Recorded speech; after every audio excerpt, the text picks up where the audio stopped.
our future providers must recognize while they are students the expertise of disparate professionals, what they each bring to the healthcare table.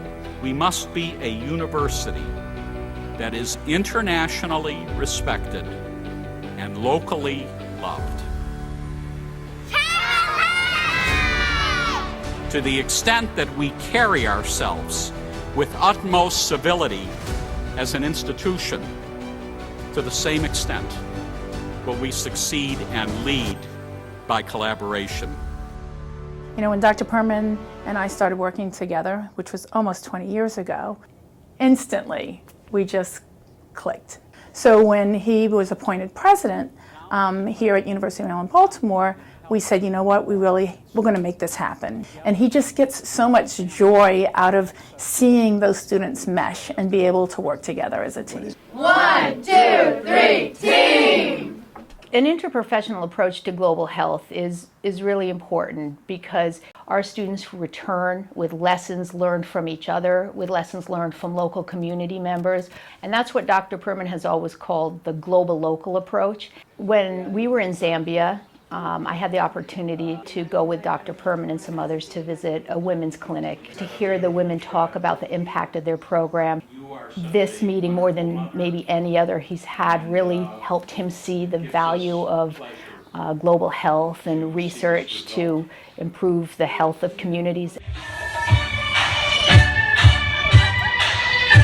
One of the amazing things about Dr. Perman was that he was able to build a bridge over what has historically been a divide between gown and town.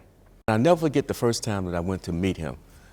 He hadn't been in office for 2 weeks, and I'm knocking on his door. As I sat in his office, the 14th floor, we went to look out the window. He easily could have turned east, which were the campuses of University of Maryland, Baltimore, but he turned to the west, and he said, these are the areas that I want to impact. Our church has been in the Head Start business for 53 years, but our students were moving into the public schools surrounding our church, and they were not getting the same outcomes that we expected of them. But he came in and put together an amazing team. The dean of the School of Social Work, they hired some amazing talent, and they grabbed it just like it was ministry. It's been my great honor these last few years to follow Dr. Perman around with a camera. And along the way, I've seen the things everybody sees. He's a great human being, he works extremely hard, and he loves children. But it's a lot more than that. He sees children, he listens to them. There was one time in particular that really stands out. It was a healthy food event at Lexington Market with kids from one of our partner schools.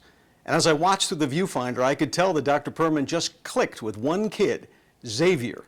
He was bright with boundless potential, but like so many others, he probably could never fulfill that potential without help.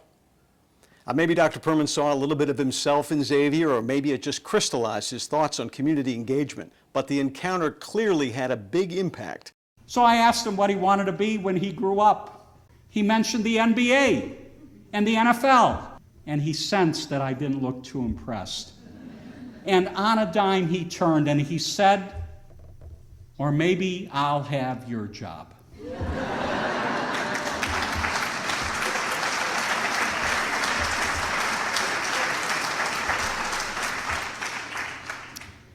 You know, I think about that every day.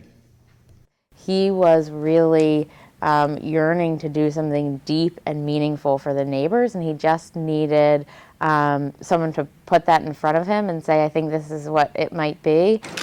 The community deserves a partner that treats them with dignity and respect and sees that we're not just buildings and about, degrees and research. At first, everybody only knew it as university, just a hospital.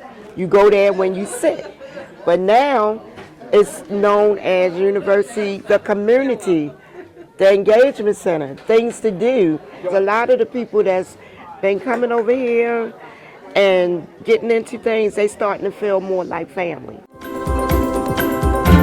Good evening, everyone. I welcome you to UMB's 24th Annual Founders Week Gala.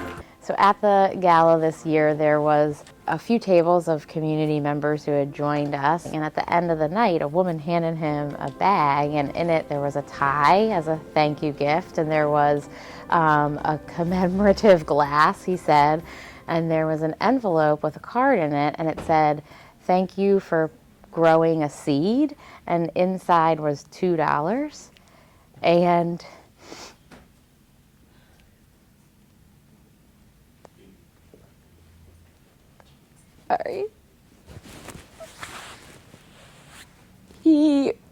all he wanted to know the next day was, what was this woman's name?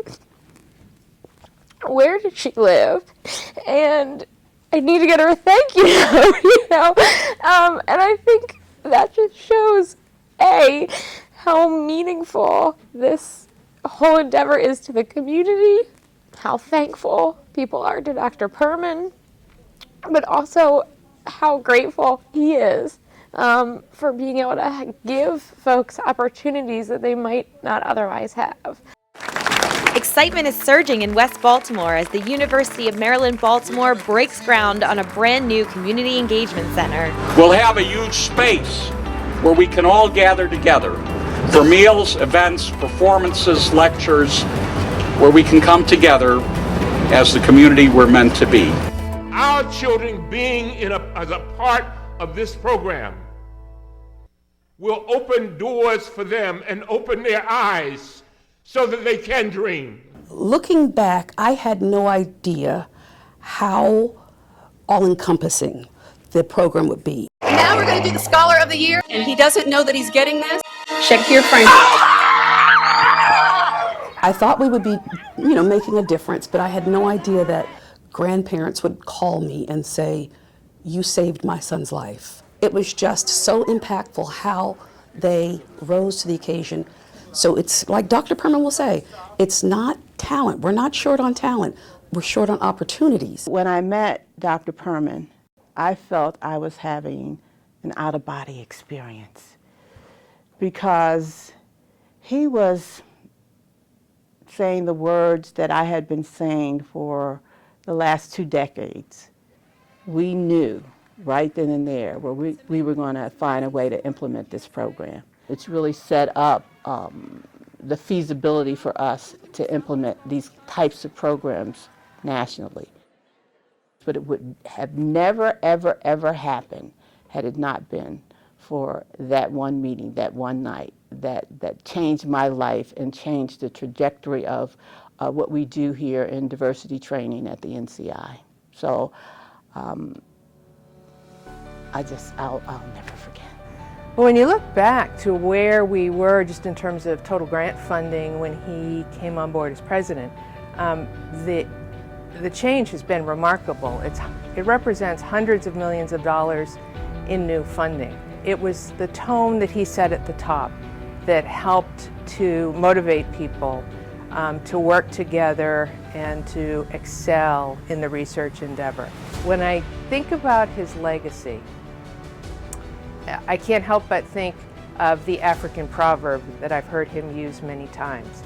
If you want to go fast, go alone. If you want to go far, go together. And I think through his efforts to bring the campus together, we have the demonstrated successes, and we can say that during his leadership, we've gone very far. What's particularly marvelous is the way he connects with people, just almost instantly. We've traveled a couple times internationally and met with major tenants in the biopark. Farmaron is a great company that we visited in Beijing. They have helped us win a $200 million clinical trial grant from the NIH. And Farmaron right now is expanding in the biopark, so I expect over the next 12 months they'll be doubling in size. This is what he was called to do. And so I respect that and I understand that, and I'm very happy for him. We seek to improve the human condition. By its very nature, it's a work in progress, as are we. And for your extraordinary partnership on this journey, I thank you all.